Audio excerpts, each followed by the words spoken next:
friends and welcome. Today we shall talk about microbial nutrition. The main objectives of today's deliberation are: Number 1. To study the nutritional requirements of microbes. Number 2. To know about nutritional types of microorganisms. Number 3. To understand the mechanism of uptake of nutrients by the microbial cell. And finally, to study the culture requirements of microbes.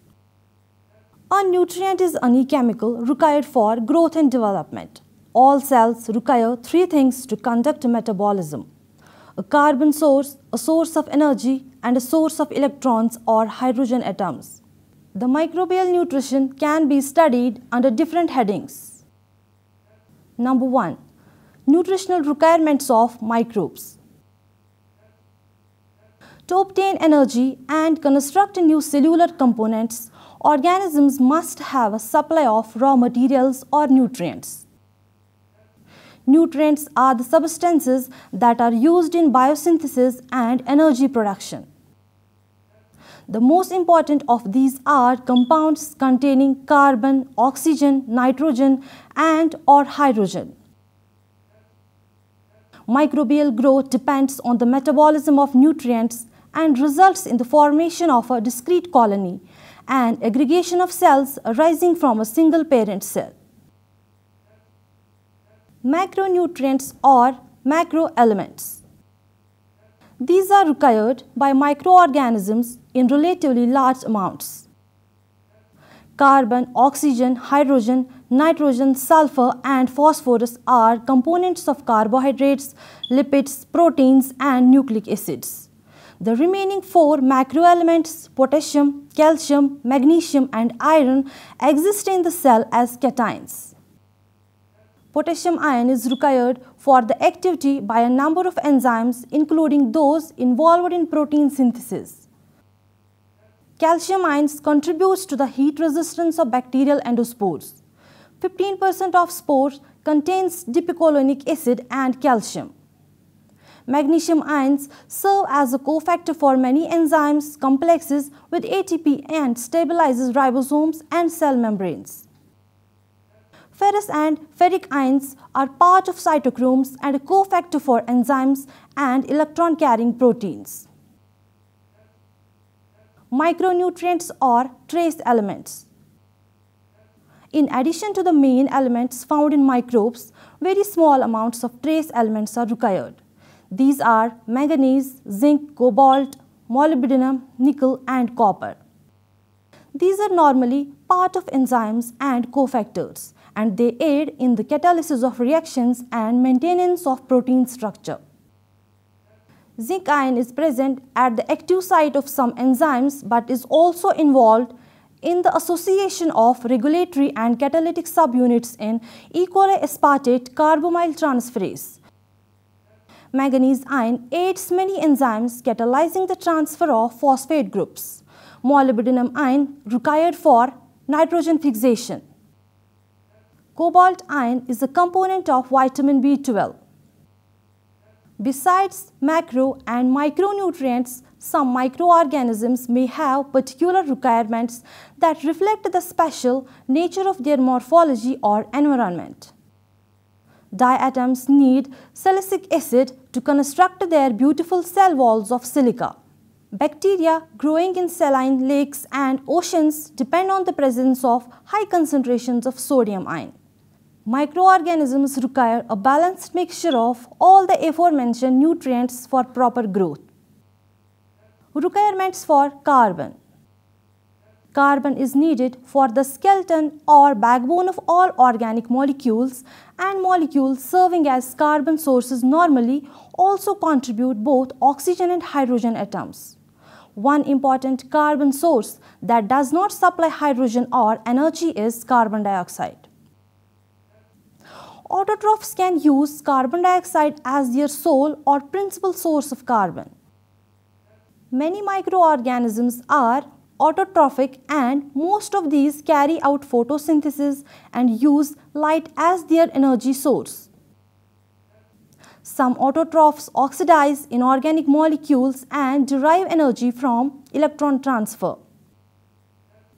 Heterotrophs are organisms that use reduced preformed organic molecules as carbon sources. For example, glycolytic pathway produces carbon skeleton for use in biosynthesis and also releases energy as ATP and NADH. Actinomycetes will degrade amyl alcohol, paraffin and even rubber. Burkholderia specia can use over 100 different carbon compounds. Some microorganisms can metabolize even relatively indigestible human-made substances such as pesticides. Indigestible molecules can be oxidized and degraded in the presence of growth-promoting nutrient that is metabolized at the same time, a process called co-metabolism. The products of this breakdown can then be used as nutrients by other microorganisms. Requirements for oxygen. Obligate aerobes require oxygen as the final electron acceptor of the electron transport chain, whereas obligate anaerobes cannot tolerate oxygen and use an electron acceptor other than oxygen. Toxic forms of oxygen are highly reactive and cause a chain of vigorous oxidation. 4 forms of oxygen are toxic. Singlet oxygen. It's a molecular oxygen with electrons that have been boosted to a higher energy state, typically during aerobic metabolism. Phototropic microorganisms often contain pigments called carotenoids that prevent toxicity by removing the excess energy of singlet oxygen. Peroxide radicals. These are formed during the incomplete reduction of oxygen during electron transport in aerobes and during metabolism by anaerobes in the presence of oxygen. They are detoxified by superoxide dismutase. Peroxide anion is a component of hydrogen peroxide which is formed during reactions catalyzed by superoxide dismutase. The enzymes catalase and peroxidase detoxify peroxide anion. Hydroxyl radicals. These result from ionizing radiation and from the incomplete reduction of hydrogen peroxide. Hydroxyl radicals are the most reactive of the 4 toxic forms of oxygen, but because hydrogen peroxide does not accumulate in aerobic cells, the threat of hydroxyl radicals is virtually eliminated in aerobic cells. Not all organisms are either strict aerobes or anaerobes. Facultative anaerobes can maintain life via fermentation or anaerobic respiration, though their metabolic efficiency is often reduced in the absence of oxygen. Aerotolerant anaerobes prefer anaerobic conditions but can tolerate oxygen because they have some form of the enzymes that detoxify oxygen's poisonous forms. Microaerophiles require low levels of oxygen. Capnophiles grow best with high carbon dioxide levels in addition to low oxygen levels. Now, let us try to understand the requirements for nitrogen, phosphorus and sulfur. Nitrogen is needed for the synthesis of amino acids, purines, pyrimidines, some carbohydrates and lipids, enzyme cofactors and other substances. Most phototrophs and many non-photosynthetic microorganisms reduce nitrate to ammonia and incorporate the ammonia in assimilatory nitrate reduction. A variety of bacteria like many cyanobacteria and rhizobium can reduce and assimilate atmospheric nitrogen using the nitrogenase systems. Phosphorus is present in nucleic acids, phospholipids, ATP, several cofactors, some proteins and other cell components. All microorganisms use inorganic phosphate as their phosphorus source and incorporate it directly. E. coli can use both organic and inorganic phosphate. Organophosphates such as hexo-6-phosphate can be taken up directly by transport proteins. Other organophosphates are often hydrolyzed in the periplasm by the enzyme alkaline phosphatase to produce inorganic phosphate, which is then transported across the plasma membrane. When inorganic phosphate is outside the bacterium, it crosses the outer membrane by the use of a porine protein channel. Sulfur is needed for the synthesis of substances like the amino acids cysteine and methionine, some carbohydrates, biotin and thiamine. Most of them use sulfate as a source of sulfur and reduce it by assimilatory sulfate reduction. A few require a reduced form of sulfur such as cysteine. Now coming to the other chemical requirements. Most microorganisms also require small amounts of certain organic chemicals that they cannot synthesize. These are called growth factors. For example, vitamins are growth factors for some microorganisms. Growth factors. Many microorganisms, they have the enzymes and pathways necessary to synthesize all cell components. Many lack one or more enzymes and hence require organic compounds because they are essential cell components or precursors of such components and cannot be synthesized by the organisms are called growth factors. There are three major classes of growth factors. Amino acids. These are needed for protein synthesis. Purines and pyrimidines for nucleic acid synthesis. Vitamins are small organic molecules that usually make up all are part of enzyme cofactors and only very small amounts sustain growth. Knowledge of the specific growth factor requirements of many microorganisms makes possible quantitative growth response assays for a variety of substances. The observation that many microorganisms can synthesize large quantities of vitamins has led to their use in industry. Several water-soluble and fat-soluble vitamins are produced using industrial fermentations. Like riboflavin are produced by Clostridium, Candida, Ashbia, Aromaticium. Coenzyme A by Brevibacterium. Vitamin B12 by Streptomyces, Propionibacterium, Pseudomonas. Vitamin C by Gluconobacter, Erwinia, Corynebacterium. Beta-carotene by Dunaliella. Vitamin D by Saccharomyces. Coming to the second part of microbial nutrition, that is nutritional types of microorganisms. In addition to carbon, hydrogen and oxygen, all organisms require sources of energy and electrons for growth. Carbon sources. Autotrophs. Carbon dioxide is the sole or principal biosynthetic carbon source. Heterotrophs.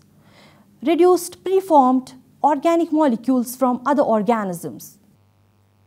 Energy sources. Phototrophs use light as their energy source. Chemotrophs obtain energy from the oxidation of chemical compounds, either organic or inorganic.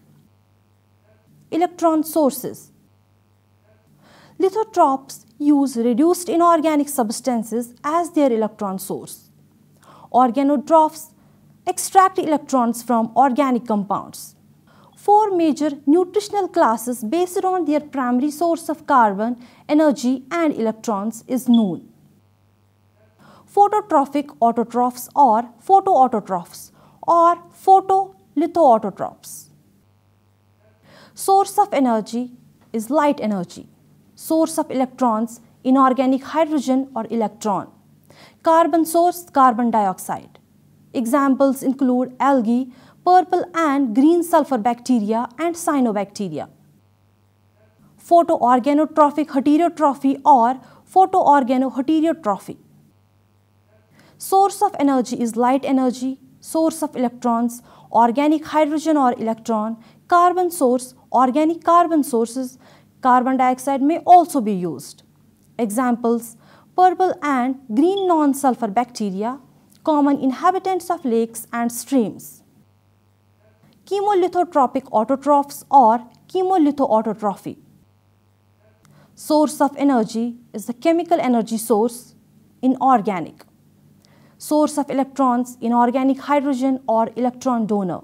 Carbon source, carbon dioxide. Examples: sulfur oxidizing bacteria, hydrogen bacteria, nitrifying bacteria, iron oxidizing bacteria. Chemoorganotrophic heterotrophs or chemoorganoheterotrophy.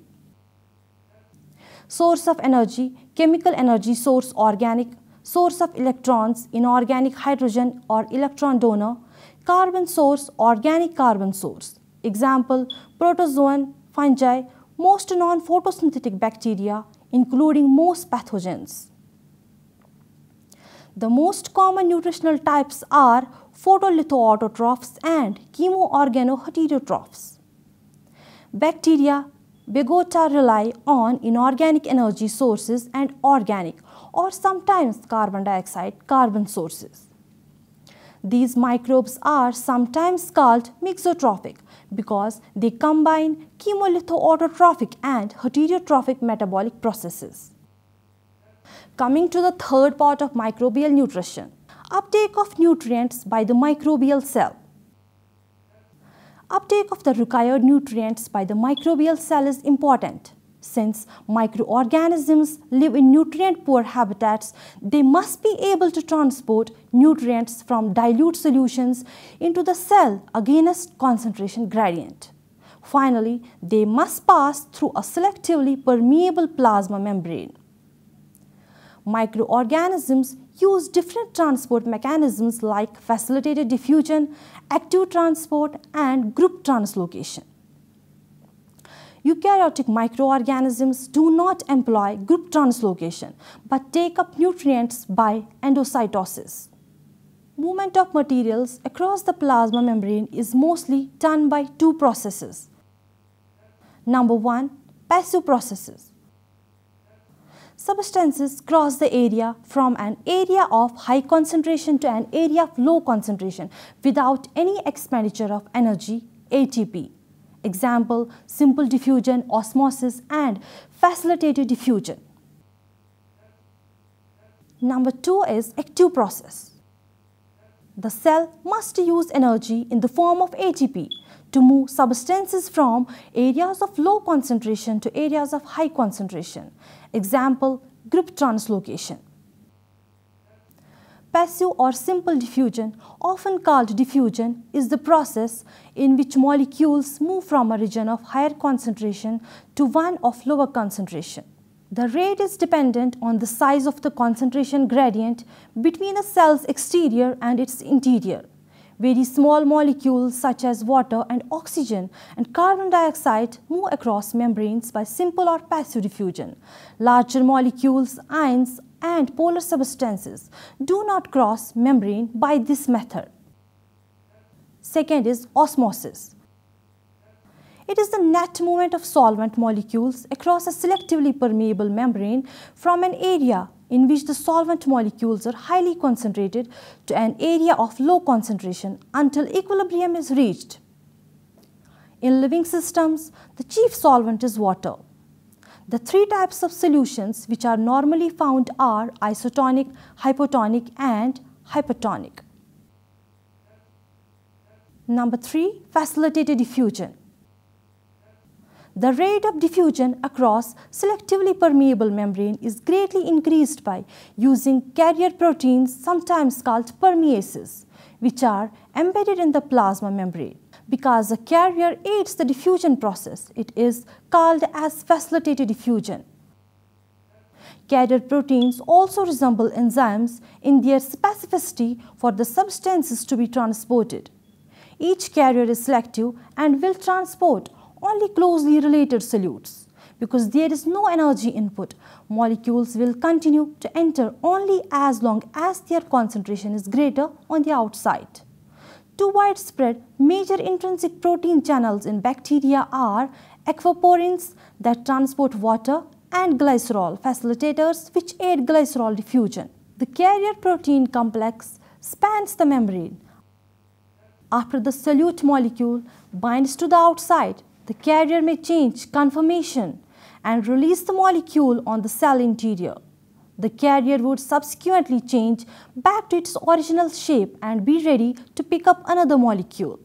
The mechanism is driven by concentration gradients and therefore is reversible.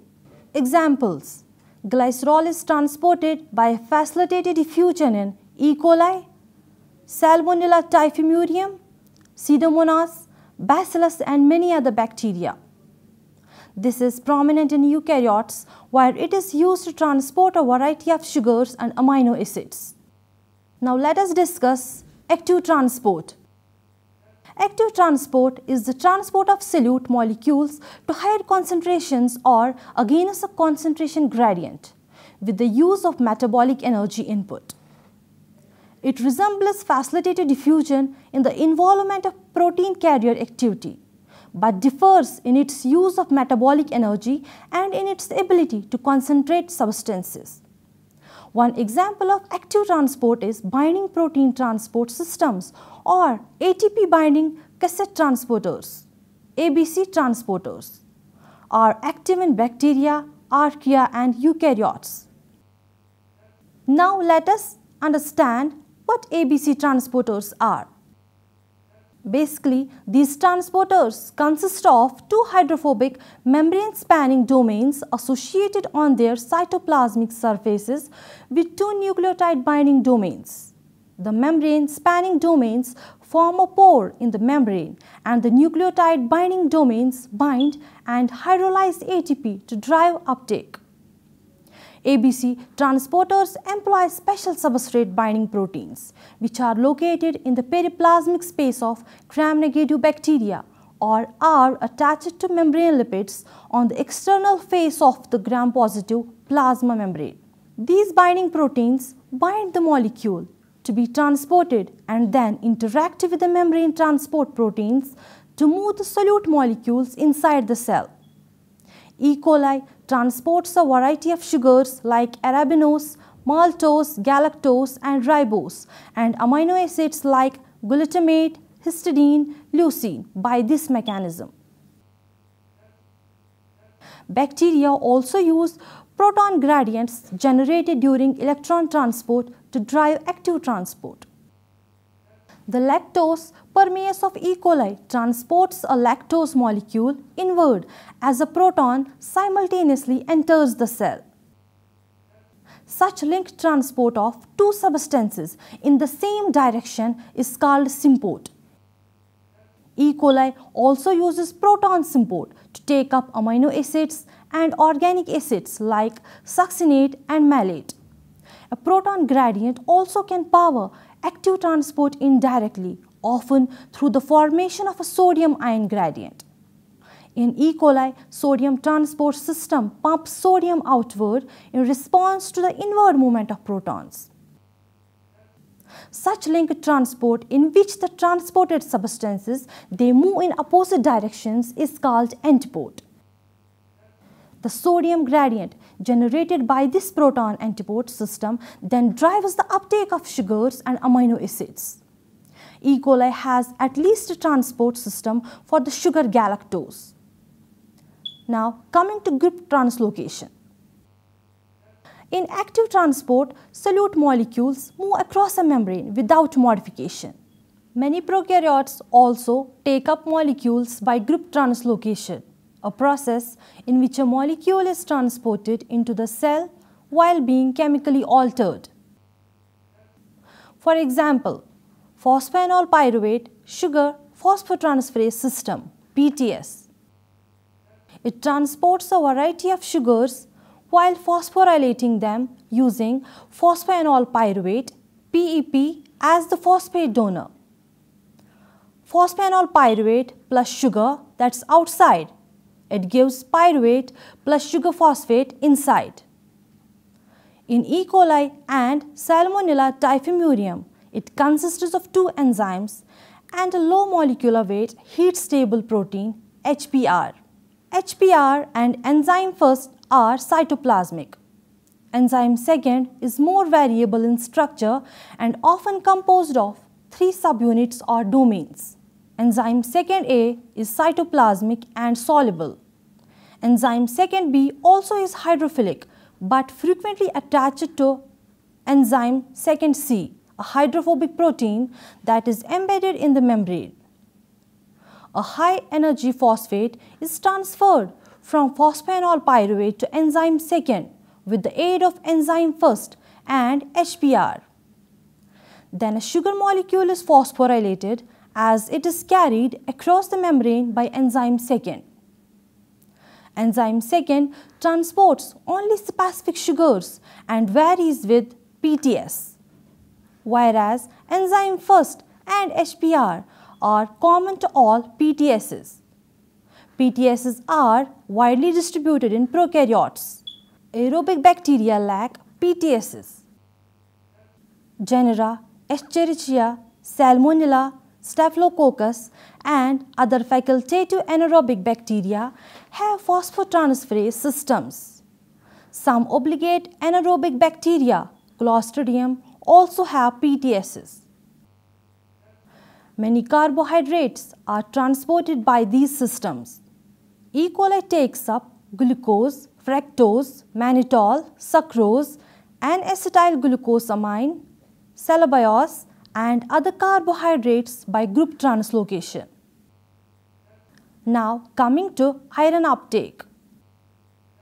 All microorganisms require iron for use in cytochromes and many enzymes. Iron uptake is made difficult by the extreme insolubility of ferric ion and its derivatives, which leave little free iron available for transport. Many bacteria and fungi have overcome this difficulty by secreting siderophores. These siderophores are low molecular weight molecules that are able to complex with ferric ion and supply it to the cell. These are either hydroxymates or phenolates, catecholates. Ferrichrome is a hydroxymate produced by many fungi. Enterobactin is the catecholate formed by E. coli. Microorganisms secrete siderophores when little iron is available in the medium. Once the iron siderophore complex has reached the cell surface, it binds to a siderophore receptor protein. The iron is either released to enter the cell directly or the whole iron siderophore complex is transported inside by an ABC transporter. In E. coli, the siderophore receptor is in the outer membrane of the cell envelope. When the iron reaches the periplasmic space, it moves through the plasma membrane with the aid of the transporter. After the iron has entered the cell, it is reduced to the ferrous form. Iron is so crucial to microorganisms that many use more than one route of iron uptake to ensure an adequate supply. Coming to the last part of microbial nutrition, that is culture requirements of microbes. It includes culture media, isolation and cultivation of pure cultures. In the laboratory, bacteria are normally grown or cultured in either liquid medium, in flasks, bottles or large culture vessels called fermenters, or solid medium in petri dishes, which are round, normally plastic or glass dishes. Introduction of microbes into or onto these media is called inoculation. The nature of the medium depends on the microorganism's natural environment because its nutrient requirements reflect the natural surroundings. The culture medium must contain all the nutrients that the microorganism requires for growth, like water, a source of energy, carbon, nitrogen, essential inorganic ions, and a number of trace elements. Bacteria that can synthesize all they require from the basic ingredients are called phototrophs, and most microorganisms that survive in the outside environment can do this. Microbes that have become adapted to life in a situation rich with nutrients such as human body may require other growth factors like vitamins, amino acids or nitrogenous bases to be provided. These are called auxotrophs. The media that are used in microbiology laboratories to culture bacteria are referred to as artificial media or synthetic media because they do not occur naturally, rather they are prepared in the laboratory. There are a number of ways of categorizing the media. One way is to classify based on whether the exact contents of the media are known or not. Number 1. Chemically defined media. It is one in which all the ingredients are known and was prepared in the laboratory by adding a certain number of grams of each of the components: carbohydrates, amino acids, salts, etc.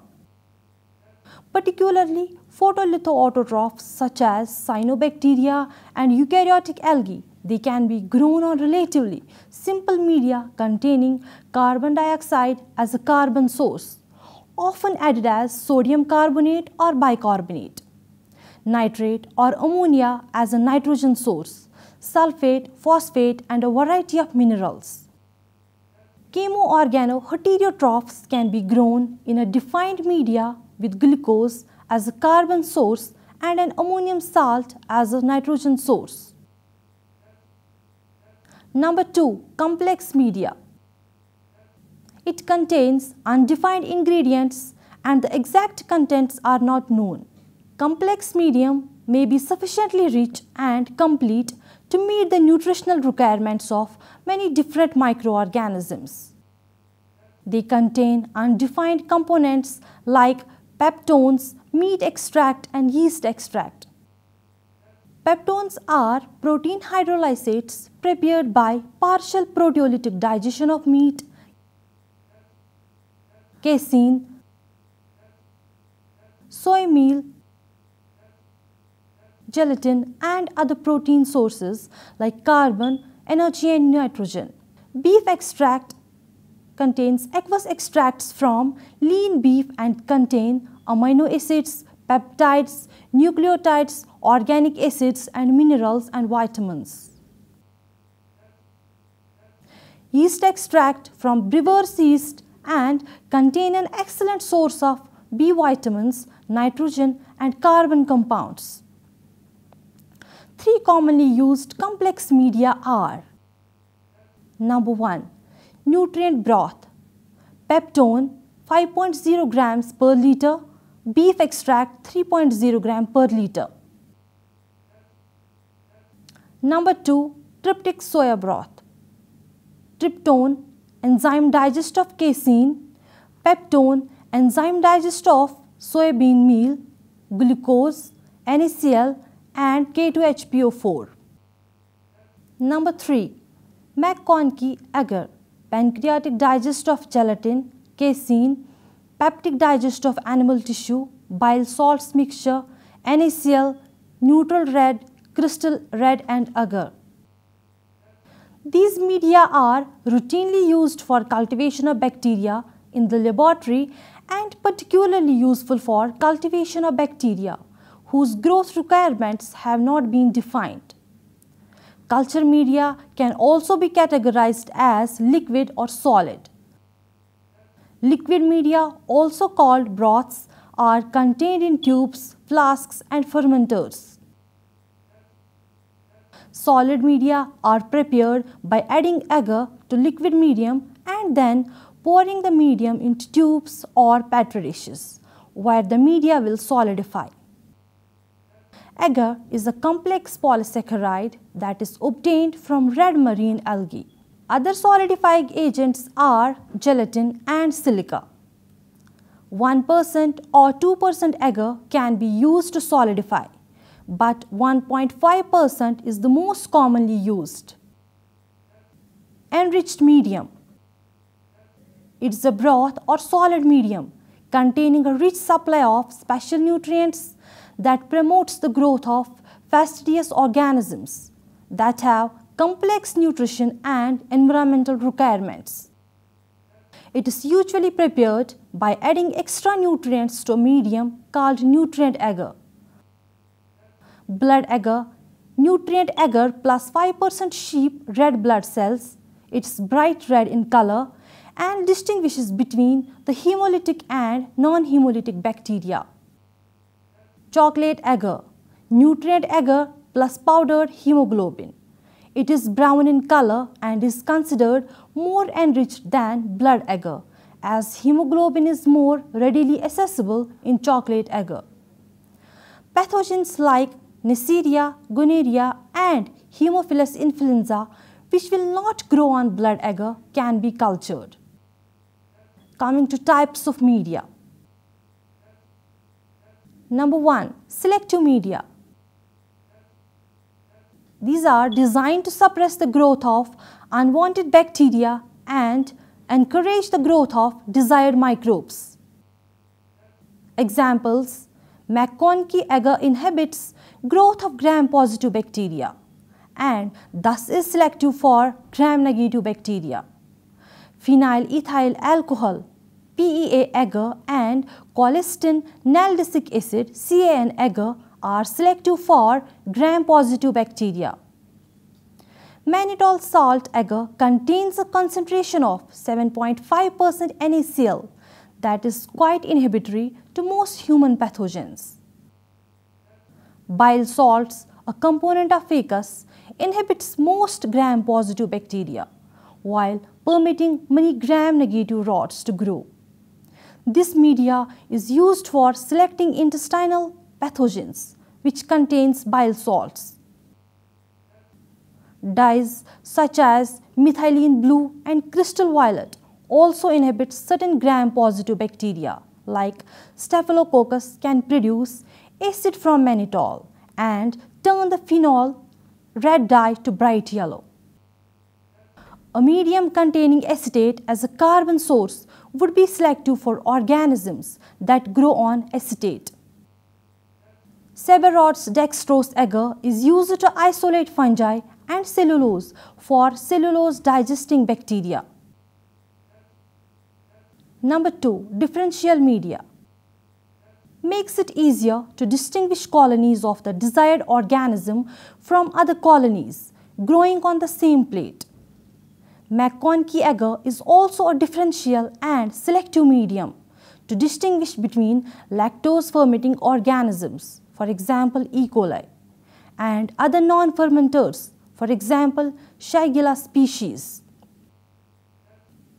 Lactose in the medium is fermented by E. coli producing acid, which causes an indicator dye to change color to red, and colonies that do not ferment lactose are white. Dyes can be used as differential agents because many of them are pH indicators that change color in response to the production of an acid or base. McConkie agar contains neutral red, a dye that is yellow when neutral and pink or red when acidic.